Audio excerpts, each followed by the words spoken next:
Hi മക്കളെ, പല ആൾക്കാർക്കും എക്സാം ടഫ് ആവാൻ കാരണം എന്താ? ആ ചോദ്യങ്ങൾ അന്ന് കാണായിരിക്കും ആദ്യമായിട്ട് എന്ന് നമ്മൾ നേരത്തെ കണ്ടല്ലോ.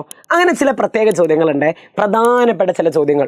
ഈ വീഡിയോയിൽ നമ്മൾ ഡിസ്കസ് ചെയ്യാൻ പോകുന്നത് ഏറ്റവും പ്രധാനപ്പെട്ട 3 ചോദ്യങ്ങളാണ്. ഒന്നാമത്തെ ക്വസ്റ്റ്യൻ, ഓ മൈ ഗോഡ്, ഇതങ്ങോട്ട് കാണുമ്പോഴത്തേന് പല ആൾക്കാർക്കും ദേഷ്യ.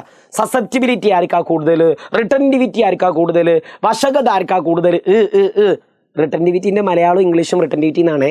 സസെപ്റ്റിബിലിറ്റിൻ്റെ മലയാളമാണ് വശകത. അപ്പോൾ ആദ്യം നിങ്ങൾ മനസ്സിലാക്കേണ്ട കാര്യം, ഒന്ന് ഇരുമ്പാണ്, ഒന്ന് സ്റ്റീലാണ്. അത്രമാത്രം ബോധ്യം ഉണ്ടാവണം. ഒന്ന് അയണാണ്, ഒന്ന് സ്റ്റീലാണ്. ഇതിങ്ങനെ ആലോചിച്ചാൽ മതിയടാ. നമ്മൾ പോലീസിൻ്റെ എസ് ഐനെ ആലോചിക്കുക, റുപ്പീസ്, പൈസക്ക് റുപ്പീസ് എന്നും ആലോചിക്കുക. SI റുപ്പീസ്, പോലീസ് കൈക്കൂലി വാങ്ങിയെന്നോ അങ്ങനെ എന്തെങ്കിലുമൊക്കെ ആലോചിക്കുക. SI rupees. നിങ്ങൾ മനസ്സിലാക്കേണ്ട ഒന്നാമത്തെ പോയിന്റ്, റിട്ടൻറ്റിവിറ്റി കൂടുതലുള്ളത് സ്റ്റീലിനായിരിക്കും. റിട്ടൻറ്റിവിറ്റി കൂടുതൽ ആർക്കാടാ? സ്റ്റീലിന്. റിട്ടൻറ്റിവിറ്റി കൂടുതൽ സ്റ്റീലിനായിരിക്കും. എന്നാൽ സസെപ്റ്റിബിലിറ്റി കൂടുതൽ അയണ്ണായിരിക്കും. ആർക്കായിരിക്കും? അയണ്ണായിരിക്കും. അപ്പം മലയാളം മീഡിയക്കാർ പറയും, അപ്പം ഞങ്ങളോ സാറേ റിട്ടൻറ്റിവിറ്റിക്ക് റിട്ടൻറ്റിവിറ്റി എന്നല്ലേ പറയാ. അപ്പം അങ്ങനെ ആയിരിക്കാം, റിട്ടൻറ്റിവിറ്റി കൂടുതൽ സ്റ്റീലിനാണെങ്കിൽ വശകത കൂടുതൽ ആർക്കായിരിക്കും? മറ്റേ ആൾക്കാരായിരിക്കും, ഇരുമ്പിനായിരിക്കും. വല്ല പ്രശ്നമുണ്ടോ? സോ നിങ്ങളെ കോഡ് എന്താടാ? SIRS. റിട്ടൻറ്റിവിറ്റി കൂടുതൽ സ്റ്റീലിനാണ്, സസെപ്റ്റിബിലിറ്റി കൂടുതൽ അയണ്ണാണ്, ഇരുമ്പിനാണ്, വശകത കൂടുതൽ ഇരുമ്പിനാണ്. വല്ല ബുദ്ധിമുട്ടുണ്ടോ? വല്ല എതിരഭിപ്രായം ഉണ്ടോ? Next question. എന്താ അടുത്ത ചോദ്യം? വളരെ എളുപ്പമുള്ള ക്വസ്റ്റ്യൻ ആണ്. ഒരു കോൺകേവ് കണ്ണാടി ഉണ്ട്. ഈ കോൺകേവ് കണ്ണാടിയിലേക്ക് ഒരു ലൈറ്റ് അങ്ങോട്ട് വന്ന്, ഒരു പ്രകാശം അങ്ങോട്ട് വന്ന്, നിങ്ങളോട് ക്വസ്റ്റ്യൻ പേപ്പറിൽ ഉണ്ടേ, അയ്യോ മാഷേ ഈ ലൈറ്റ് ഈ ഭാഗത്തേക്ക് ഉണ്ടാക്കിയ കോണളവ് 40 ഡിഗ്രിയാ. പതന കോൺ 40 ഡിഗ്രി ആണെങ്കിൽ പ്രതിപതന കോൺ എത്ര ഡിഗ്രി ആയിരിക്കുന്നു? ആംഗിൾ ഓഫ് റിഫ്ലക്ഷൻ എത്ര ഡിഗ്രി ആയിരിക്കുന്നു? എന്ത് എളുപ്പമാണ് ബേസിക് സയൻസ്. ഇങ്ങോട്ട് നോക്ക്. പതന കോണും പ്രതിപതന കോണും തുല്യമായിരിക്കും. I is equal to R. Angle of incidence is always equal to angle of reflection.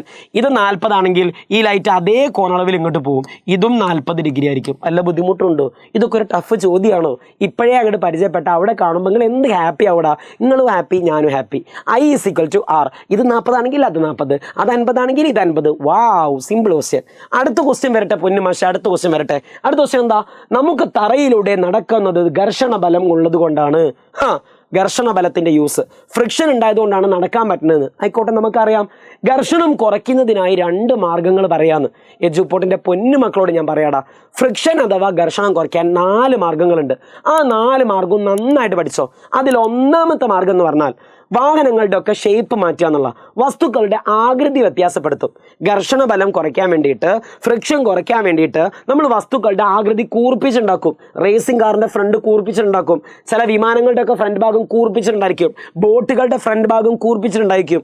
അതിന് നമ്മൾ പറയുന്ന പേരാണ് സ്ട്രീം ലൈനിങ്, ധാരാലേഖിതമാക്കൽ. എന്താ വിളിക്കുക? ധാരാലേഖിതമാക്കൽ. സോ ഘർഷണം കുറയ്ക്കാനുള്ള ഒന്നാമത്തെ മാർഗം എന്താ? Streamlining, ധാരാലേഖിതമാക്കൽ.